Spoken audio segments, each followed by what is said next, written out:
제가 최근에 유기견 보호소를 방문한 적이 있습니다. 유기견 보호소에 가니까 시설도 생각보다 깨끗하고 버려진 개들이라고 하지만 관리가 굉장히 잘 되고 있었습니다. 그럼에도 불구하고 저는 입구에서 들어서면서부터 그 강아지들을 보는 것이 상당히 불편했습니다. 왠지 그 강아지들의 눈빛이 슬퍼 보였습니다. 그 강아지들 중에는 크게 세 가지 종류의 태도를 보였습니다. 혹시 입양할까, 새로운 주인일까 해서 막 적극적으로 달려드는 강아지들이 있는가 하면 이미 그런 경험을 많이 했는지 축 늘어져서 아무런 반응을 하지 않는 강아지도 있었고, 또 그 중에 어떤 강아지는 사람을 보고는 굉장히 불안해했습니다. 그 모습들은 제가 읽었던 책에 그대로 나와 있던 모습이었고, 그래서 저는 그 강아지들이 버려지면서 받았을 상처, 아픔, 그런 것들이 마음에 전달되어서 솔직히 마음으로 울면서 빨리 나가자고 그랬습니다. 사람이든 강아지든 버려진다는 것은 아픔입니다. 그런데도 불구하고 이 땅에 많은 동물들이 버려지고 있죠. 이 강아지들이 버려질 때 흔히 하는 말로 전문가들이 이렇게 말합니다. 전부가 사라졌다. 전부인 줄 믿었던 주인이 사라졌으니 전부가 사라진 거죠. 그리고 이 슬픔은, 상처는 그들에게 상당한 고통으로 다가간다고 합니다. 저는 그 자리를 나오면서 한편으로는 이런 생각을 했습니다. 강아지의 버려짐에 대해서는 이렇게 내가 민감하게 반응하면서 실제로 이 땅에 버려지는 사람들, 이 땅에 포기되어지는 사람들에 대하여 내가 얼마나 민감했던가. 호주의 기네스 몬테네그로라는 여성이 책을 한 권 썼습니다. 책 제목은 10,000 Men and Counting 이라는 책입니다. 초반에 보면 그 여성이 과거에 고급 콜걸로 상당한 많은 돈을 벌고 살았던 이야기가 나옵니다. 이 여성은 젊은 시절 수많은 남자들을 만났는데 무려 91명을 만났다고 합니다. 그리고 500불부터 많을 때는 2000불까지 상당한 금액을 받고 생활을 했다고 합니다. 그런데도 불구하고 이 여성은 그 고수입을 올리는데도 불구하고 늘 허전했다고 합니다. 가까운 친구들에게 또 부모에게도 자기의 직업이 무엇인지 얘기를 하지 못한 채 어떤 때는 마약 중독자로, 어떤 때는 쇼핑 중독자로 그렇게 중독되어 살아갔지만 그 자리를 그때도 그렇고 떠나온 지금의 자리에서 바라볼 때 완벽하게 버려진 인간, 버려진 사람의 삶의 모습이었다. 그렇게 그 책에서 기술하고 있습니다. 수만 달러의 소득을 올려도 수십만 달러의 돈을 가지고 있어도 그는 그렇게 행복하지 않았다는 겁니다. 그런데 가만히 따지고 보면 이 기네스라는 여인을 버린 사람이 누굽니까? 어떻게 보면 자기 자신이지 않습니까? 그렇다면 이 여성은 무엇을 버렸습니까? 자기 자신을 버렸습니까? 아니죠. 그가 정말 붙잡아야 될 그것을 버렸습니다. 세계 전쟁사에 관한 기록들을 살펴보면 전쟁을 하다 보니 자국의 군인을 포기하는 그런 전투 전략들이, 전술들이 기록되어 있는 것을 볼 수 있습니다. 전쟁을 승리하기 위하여 어떤 부대를 전방에 보내놓고 포기한 채 그들이 그냥 전쟁터에서 다 죽도록 버리는 일들이 전쟁사 속에 곧잘 나타난다는 겁니다. 그런데 전쟁터에 버리고 자기 나라가 자기를 포기한 채 죽으라고 내버려 두는데 거기서 살아서 돌아온 군인들이 꽤 있다고 합니다. 그런데 돌아온 이 군인들이 겪는 고통은 이루 말할 수가 없답니다. 육체적인 고통도 있었겠지만 그보다 더 큰 고통은 자기가 자기 나라로부터 버려졌다는 그 절망감, 버려진 존재로 인해서 일하는 PTSD는 어떤 약으로도 어떤 치료로도 쉽게 극복되지가 않는답니다. 이처럼 인간에게 내가 버려진 존재라는 의식은 그 어떤 것보다 아픔으로, 고통으로 다가오고 있는 것이죠. 토리노 동계올림픽에 한국계 미국인으로 출전해서 동메달을 딴 토비 도슨이라는 청년이 있었습니다. 이 청년은 2005년도까지 부모를 찾기 위하여 한국을 왔었지만 친부모를 못 찾았습니다. 2006년 올림픽에서 메달을 딴 이후에도 그가 인터뷰를 하며 남겼던 말은 친부모를 찾고 싶다는 말이었습니다. 결국 한국 정부가 나서서 그의 아버지 생부를 찾아주었고, 이 친구는 평생의 한이 되었던 나는 버려진 존재인가 아닌가, 그것을 처음 만난 친부에게 물어보았습니다. 내가 버려진 존재입니까? 잃어버린 존재입니까? 다행히 그 아버지가 대답하기를 어릴 때 잃어버린 아들이었습니다. 그런데 이 아들은 또 아버지에게 투정하듯이 말을 합니다. 그때 잃어버렸을 때 좀 열심히 찾지. 미국에서 성공적인 집안에 입양되어서 삶도 굉장히 복된 삶을 살고 있고, 미국의 대표 선수로 발탁되어 올림픽에 나와서 금메달을 땄음에도 불구하고 그 모든 것보다 자기 속에 있는 마음, 내가 과연 버려진 존재인가? 이것은 올림픽 메달로도, 부유한 가정에 입양하는 것으로도, 좋은 학교를 들어가는 것으로도 채워지지 못했다는 것을 보여줍니다. 우리는 우리가 스스로 버려져 있다, 혹은 내가 버려진 존재로 살아가고 있지는 않다라고 말합니다. 그러나 우리 속에 있는 느낌, 아무도 나를 몰라준다는 그 외로움, 아무도 나와 소통이 되지 않는다는 그 단절감, 삶의 의미 없음, 무기력, 이런 것들이 사실은 우리가 버려진 존재일지도 모른다는 생각으로부터 나온 현상임을 알아야 합니다. 어떤 사람들은 하나님께 그렇게 기도했음에도 불구하고 응답하시지 않는 것 보니까 하나님이 나를 버리셨나 보다 착각해서 타락의 현장으로 가고 불신의 현장으로 가는 것들을 볼 수 있습니다. 여러분 하는 일이 의미 없다면 여러분의 삶의 모습은 어떠할까요? 제가 예전에 굉장히 암울한 상황에서 설교를 한 적이 있었습니다. 청중들이 제 설교를 도대체 받아들이지도 않는 것처럼 보였고, 심지어는 제 설교를 방해하기 위하여 회중석에 앉아있는 사람들이 잡음까지 발생을 시켰습니다. 제가 그 소리에 민감하다는 걸 알고 일부러 그 소리를 자꾸 만들어냅니다. 설교의 클라이막스에 그 소리를 딱 만드는데 저는 혼자 저 사람 똑똑한 사람이다. 저 똑똑한 머리로 하나님의 말씀에 순종했으면 좋았을 텐데, 저는 거기서 사역을 하기가 힘들었습니다. 내가 하는 사역이 의미가 없다면 나는 이 교회를 떠나야 하는 것이 아닌가. 우리의 삶의 자리에서 회사를 다니든 가정의 일을 하든 목회 일을 하든 선교의 일을 하든 내가 하는 일이 의미 없다고 느껴지면 그것은 다른 말로 내가 혹시 버려진 존재가 아닌가, 하나님이 나를 통해서 역사하시지 않는 것은 아닌가, 하나님은 이제 나를 포기하신 것은 아닌가라는 생각 때문에 믿음을 가진 사람임에도 불구하고 버려진 공포증 속에 살아간다는 거죠. 일반적으로 자기의 삶의 무의미성, 무가치성, 다른 말로 버려진 존재로 살아가는 사람들에게 나타나는 현상은 수동적으로는 자살, 능동적으로는 중독이라고 말합니다.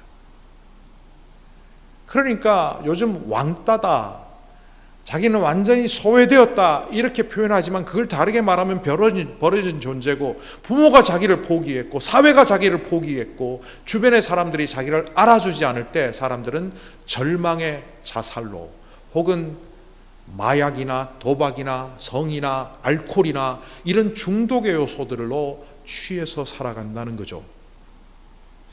자살과 중독은 결론이 뭡니까? 자기 파괴 내지는 타락입니다.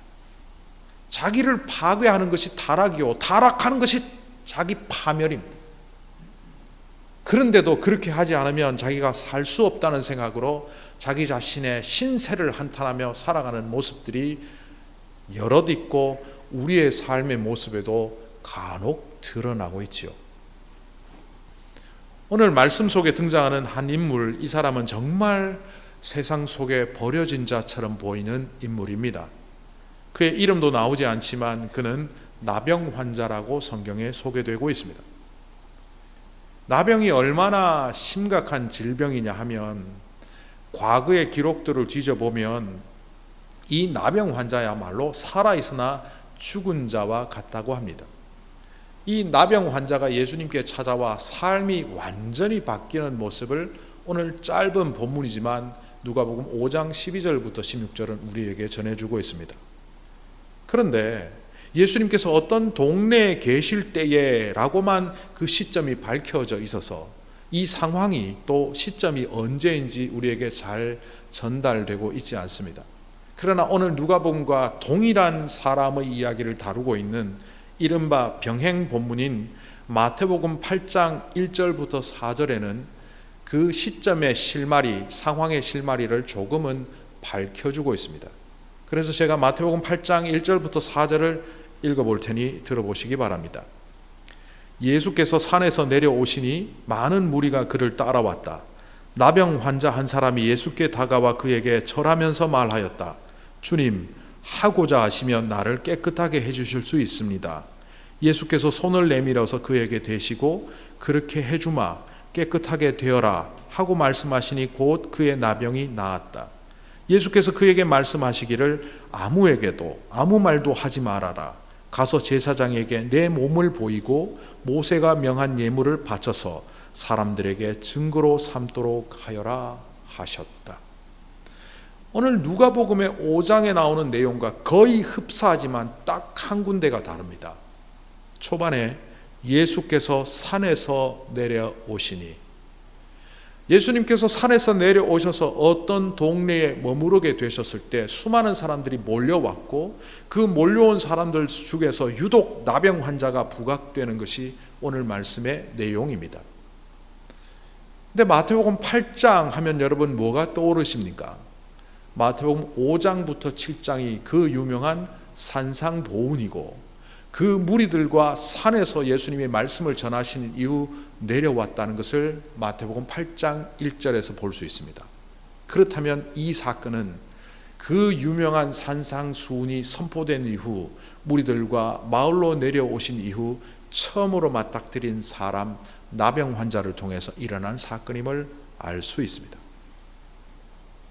이 산상수훈을 들은 사람들, 예수님의 말씀을 들으며 예수님을 따라다닌 사람들을 히브리어로 암하레츠라고 합니다. 에레츠, 땅, 암, 백성이란 말을 결합해서 암하아레츠, 땅의 백성들. 구약 성경에서 암하아레츠는 땅을 가진 지주들이란 말로 사용되었습니다마는 예수님 시대의 암하아레츠는 하층민을 의미합니다. 땅의 백성들, 다르게 말하면 바닥까지 내려간 사람들이란 뜻입니다. 예수님께서 산에서 산상수훈을 전하신 내용을 가만히 생각해 보십시오. 그것을 압축해 보면 암하아레츠, 희망 없이 살아가는 그 하층민들에게 너희들은 버려진 존재가 아니고 하나님께서 택하신 백성이고 너희들은 귀한 존재요, 복의 백성이요, 그래서 당당하게 복받은 백성으로 살아가라는 당부를 하신 것이 산상수훈입니다. 산을 내려올 때 그들의 마음속에는 꿈이 있었을 겁니다. 이제 나는 버려진 존재가 아니라 주님께서 나를 택하신 존재로 살아야겠다. 그런데 그들 앞에 있는 나병 환자, 암하레츠, 예수님 옆 곁에 있는 모든 사람들을 땅의 백성들이라고 하면 저는 이 나병 환자는 별명을 붙이기를 지하의 사람 같습니다.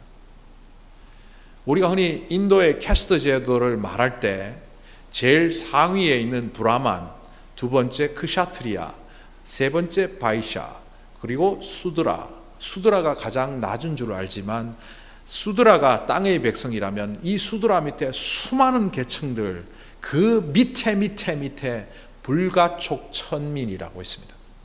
사람으로 치지도 않고 대우하지도 않는 천민들이 있습니다. 그러나 그들은 그나마 건강을 가졌습니다. 유대 사회 속에서 예수님 시대의 나병 환자는 죽은 자와 같습니다. 우리 시대에도 우리가 좀 가난하던 시절에 그들을 문둥병자라고 하찮게 여기며 사회로부터 격리시키고 천형이라 여기지 않았습니까? 정식 이름은 한센시 병인데도 불구하고 우리는 그 병도 불러주지 않은 채 그 병자들을 무시하며 살았습니다. 이 천형의 무서운 점은 실제로는 고통이 없다는 겁니다. 세포를 망가뜨리고 신경을 말라가게 하면서 사람이 통증을 못 느낍니다. 그래서 나병 환자들은 아이들도 어른이 못 여는 녹슨 문을 열 수 있습니다. 우리는 창고의 문이 녹슬어서 열리지 않으면 맨손으로 열다가 아파서 못 엽니다. 그런데 꼬마가 가서 열어버립니다. 보면 손바닥이 껍질이 다 벗겨졌습니다. 어떤 기록에 의하면 자기가 나병 환자인 줄 모르고 직장 생활을 잘 하던 하이힐을 즐겨셨던 여성이 어느 날 자기 발가락이 심지어는 발 뒤꿈치까지 다 떨어졌다는 것을 그제서 발견합니다. 그렇게 망가진 모습을 갖고 요즘이야 약이라도 있죠. 그 시대는 뭉개진 얼굴로 떨어져 나간 사지들로 인해서 사람들로부터 완전히 왕따를 당합니다. 예수님과 비슷한 시기에 살았던 AD 37년에서 100년경에 살았던 유대 역사가 요세푸스는 그의 책에 나병은 마치 죽은 사람과 같다라고 당시의 사회적 풍토를 기록하고 있습니다. 예수님보다 한 600년 후에 중세기 시대에 나병 환자를 어떻게 다루었는지 기록들을 보면 중세는 기독교가 사회를 이끌고 가던 시대임에도 불구하고 나병이 발생하면 가족들이 나병 환자의 장례식을 교회에서 치루었습니다. 아니 살아있는데 나병 걸렸다고 장례식을 치릅니다. 그러면 이 사람은 살아있는 사람입니까? 죽은 사람입니까? 장례식을 마친 그 나병 환자는 그 누가 때려 죽여도 살인죄에 해당하지 않았습니다. 사람으로 치지 않았다는 겁니다. 이 나병 환자가 주님께 나옵니다. 그의 이 삶의 모습은 버려짐 그 자체입니다. 당시 예수님 시대의 기록들을 뒤져보면 당시에 성곽이 이루어진 도성 속으로 나병 환자는 들어올 수 없었고 성곽이 없을지라도 사람이 사는 동네에 들어오면 그것은 법으로 엄금하는 것이기에 물러가라 소리를 쳐도 물러가지 않을 시 돌로 쳐서 죽여도 상관이 없다라는 규정이 있었습니다. 나병 환자가 사람들 사이에 등장한다는 것은 돌에 맞아 죽을 각오를 한다는 겁니다. 이런 그가 예수님 앞에 나타났습니다. 살아있으나 죽은 자 취급을 당하며 추악한 몰골로 사회로부터 격리되어 완벽하게 버려진 삶을 살았던 육체적으로 버려진 자, 심리적으로 버려진 자, 사회적으로 버려진 자, 심지어 영적으로 버려진 자로 살았던 그가 예수님 앞에 나타났습니다. 그런데 그가 예수님께 하는 이 고백이 놀랍습니다. 그는 얼굴에 땅을 대고 말을 잘못했습니다. 얼굴을 땅에 대고 간청하였다. 주님 하고자 하시면 나를 깨끗하게 해주실 수 있습니다. 여러분들 메라비안 법칙이라고 들어보셨습니까? 언어 소통의 법칙 중에 우리는 말의 내용을 통하여 언어로 소통하는 줄 아는데 이 메라비안 교수에 의하여 발표된 이 메라비안 법칙에 의하면 사람들의 이 말투나 표정, 행동, 목소리를 통하여 38%의 내용이 전달이 되고 이 바디 랭귀지를 통해서 전달되는 것이 55%, 말의 내용을 통하여 전달되는 것은 단지 7%에 불과하다는 거죠. 우리가 아무리 미려한 말을 할지라도 그의 표정과 목소리와 바디 랭귀지가 잘못되면 내용이 전달되지 않습니다. 오늘 왜 이 나병 환자의 고백이 놀라운가 하면 그는 예수님께 찾아와 먼저 몸으로 말을 합니다. 얼굴을 땅에 대고 엎드립니다. 절하며 엎드렸다. 이것은 노예가 주인에게 취하는 행동이거나 신하가 황제에게 취하는 행동입니다. 당신에게 절대 복종하겠습니다. 그는 이미 말하기 전에 행동을 통하여, 표정을 통하여 말 다 했습니다. 우리가 목소리를 들을 수 없지만 생각해보면 그의 음성은 떨렸을 것입니다. 왜냐하면 그 자리에 돌에 맞아 죽을 수도 있는 현장이기에, 만약 주님께서 고쳐주시지 않으면 저는 여기서 죽겠고, 고쳐주신다면 살아나겠습니다. 그런 상황 속에서 그는 떨리며 말을 하는데 그의 언어의 내용조차 굉장히 놀랍습니다. 그가 예수님을 향하여 주님이라고 합니다. 누가복음 5장 1절부터 11절에 베드로의 심경 변화를 언어의 사용을 통하여 우리는 이미 살펴보았습니다.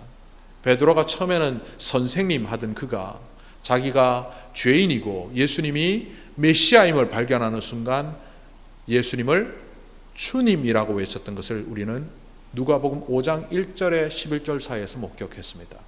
그런데 오늘 이 나병 환자는 첫 소리부터 주님이라고 합니다. 하고자 하시면 나를 깨끗게 하실 수 있습니다. 영어 성경에 이렇게 기록하고 있네요. Worshipped him, saying, Lord, if you are willing, you can make me clean. 다른 영어 성경에 이렇게 말합니다. Lord, you have the power to make me well, if only you wanted to.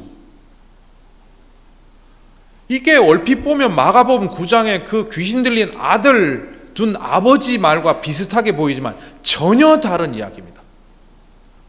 마가복음 9장에 귀신 들린 아들을 예수님께 데려와 제자들에게 고쳐달라고 했는데 못 고치니까 산에서 내려오시는 예수님을 향하여 그 아버지가 그렇게 말하죠.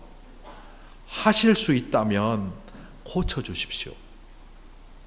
예수님이 말을 고쳐서 말씀하십니다. 할 수 있거든이 무슨 말이냐.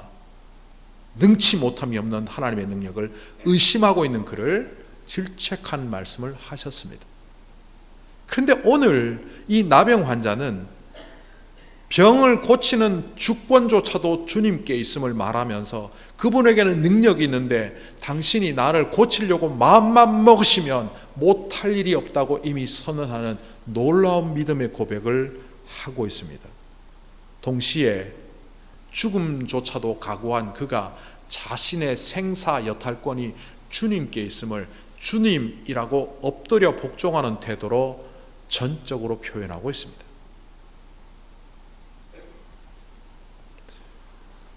도대체 이 믿음이 어디에서 왔을까? 예수님께서는 굉장히 밝고 기쁜 모습으로 그렇게 해주마. 그리고 그에게 손을 대십니다.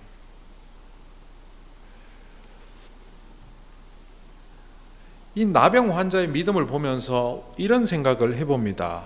보통 사람들은 상황이 좀 좋고 기도도 응답받고 뭔가 좋을 때 믿음이 자라고 그런 줄 아는데 이 사람은 바닥 중에도 바닥, 가족들에게도 버림받고 공동체로부터 버림받고 그 누구도 돌보지 않는 그 상황 속에서 어떻게 이런 믿음을 가질까?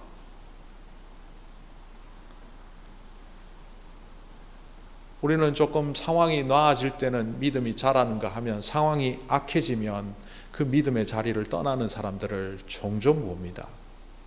그런데 사실은 그가 상황이 좋을 때도 주님을 붙잡은 것이 아니란 사실을 우리는 알아야 합니다. 주님이 주셨던 그 물질, 주님이 주셨던 그 성공의 한 자락을 우상처럼 섬기다가 하나님이 아니라 그 물질과 성공의 한 자락을 바라보다가 그것이 사라지니까 하나님도 보지 않았다는 겁니다. 그런데 오늘 이 나병 환자는 자기의 건강, 사회적 왕따 그 모든 상황을 보는 것이 아니라 오직 주님만을 보고 이 자리에 서 있습니다. 그랬기에 사람들에게 돌에 맞아 죽을 두려움조차도 극복한 채 그는 여기에 있는 겁니다. 사람들은 상황과 조건에 많이 휘둘립니다. 이 나병 환자처럼 이렇게 굳건하게 서기가 어렵습니다.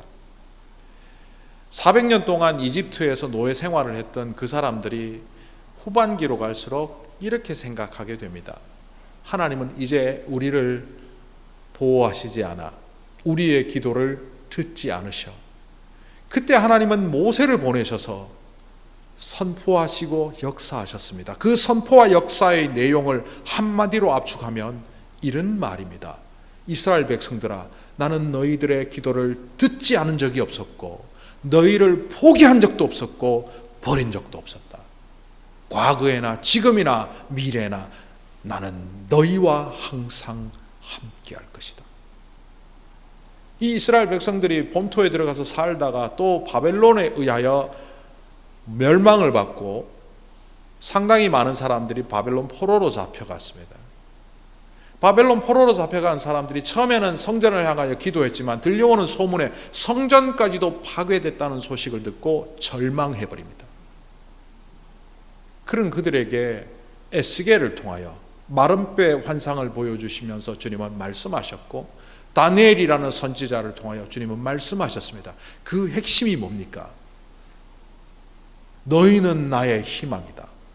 너희들은 버려진 자처럼 포로되었고 노예로 이 땅을 살아가는 것 같지만 결코 그렇지 않다. 이 연단의 과정을 통하여 너희를 보다 귀하게 다시 이스라엘 땅으로 보낼 것이고, 그 땅에서 너희는 열방을 위한 나의 백성으로 영광의 백성의 자리에 서게 될 것이다. 간단하게 말하면 뭡니까? 나는 여전히 너희에게 희망을 두고 있고 나는 너희를 포기한 적이 없다.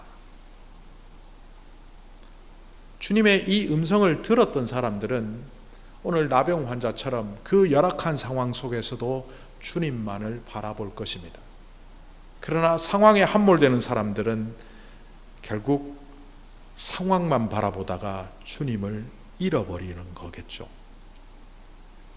여러분의 힘들고 어려운 상황 속에서 두려워하십니까? 낙심하십니까? 좌절하십니까?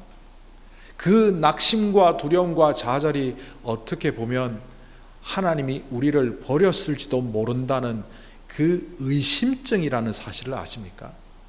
그 의심증은 사탄이 우리의 마음을 흔들어 놓고 마치 아담에게 가장 좋은 것을 주시지 않는 선악과를 먹게 하시지 않는 하나님은 너희를 사랑하신 것이 아니라고 유혹하는 것처럼 우리의 안목을 뒤집어 놓고 우리의 귀를 닫아 놓고 우리의 마음을 닫게 한다면 의심하게 하는 바로 그 증세를 통하여 우리를 넘어뜨리려고 하는 사탄의 계략이라는 것을 우리는 알아야 합니다. 예수님께서 손을 내밀어 그에게 대셨다. 13절에 이런 구절이 나옵니다. 이미 우리는 지난번에도 살펴본 것처럼 예수님은 손을 안 대고 병을 고칠 수 있는 분입니다. 그런데 왜 손을 대셨을까? 제 부끄러운 이야기 예전에 여러 번 했지만 또 한 번 합니다. 제가 시리아 전도 여행을 갔을 때 10여 년 전에 어떤 집에 머무르게 되었고 그 집에 귀신 들린 10살짜리 아이가 있었습니다. 이제 그 자매는 벌써 20살이 넘었겠네요. 이 10살짜리 아이가 정신병으로 사람들을 물고 핥히고 너무 광폭하게 행동을 해서 끈으로 묶어서 기둥에 마치 짐승처럼 묶어 놓았습니다. 그런데 제가 기도하는 사람이라는 걸 알고 와서 기도해달라고 부탁을 하더라고요. 제가 보니까 가까이 갔다가는 물릴 것 같고 저를 붙잡고는 그냥 핥힐 것 같아서, 또 그 아이의 기저귀를 보니까 한 3번, 4번, 5번 정도는 싼 것 같은 겉까지 누런 그 냄새, 이는 뭐 1년을 안 닦았는지 2년을 안 닦았는지 다 망가진 채로 썩어 있는 모습, 머리는 헝클어져 있고 손도 대기 싫더라고요. 그래서 제가 저 강대상이 아이의 위치라면 요 정도 가서 엉덩이 빼고 손도 대지 않고 기도했더니만 물릴 뻔했습니다. 역사함이 나타나지 않더라고요. 그 밤에 잠들기 전에 회개하고 아침에 일찍 일어나서 성령님이 제게 주신 마음이 있어서 8시 반에 그 버스를 타고 가야 하는데도 불구하고 그 하루에 한 번 가는 버스를 놓치고 그 아이를 부모들에 의하여 일부를 시켰습니다. 그래도 여전히 더러워서 제가 허락을 받고 여자아이니까 위생 휴지, 그 여성들 화장용으로 쓰는 걸 갖고 다 닦았습니다. 얼굴도 닦고 팔도 닦고 아이를 깨끗하게 만들고 머리도 손질을 하고 그리고 제 품에 안았습니다.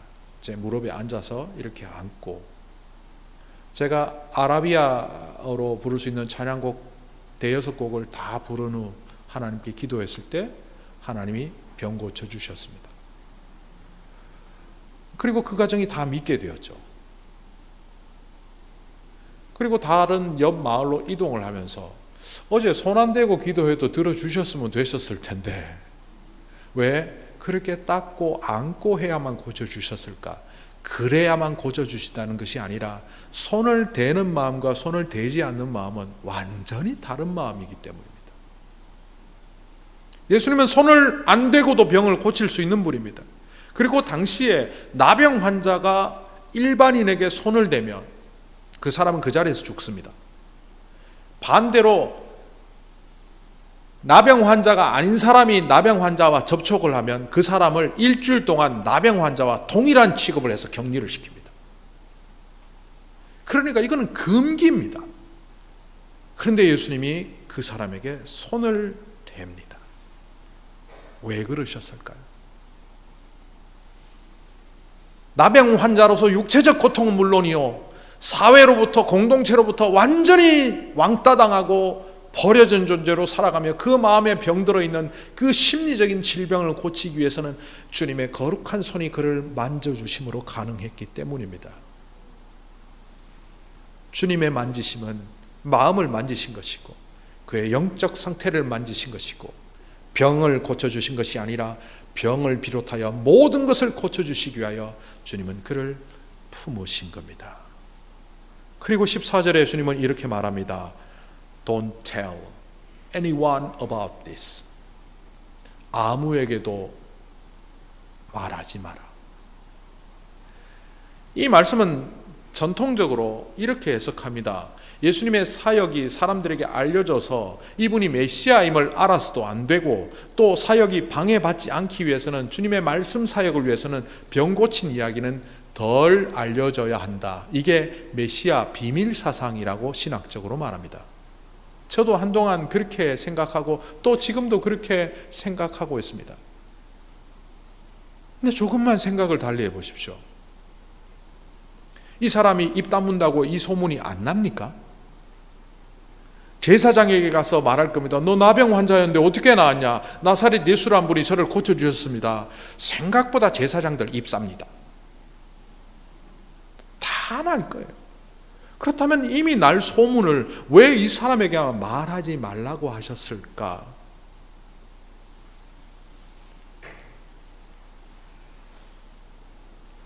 이 상황 속에서 예수님이 말씀하지 말라고 한 것은 이 나병 환자를 보호하기 위함입니다. 호주의 성매매 여성이었던 기네스 몬테네그로가 교통사고를 당합니다. 앞에 소개했던 그 여성입니다.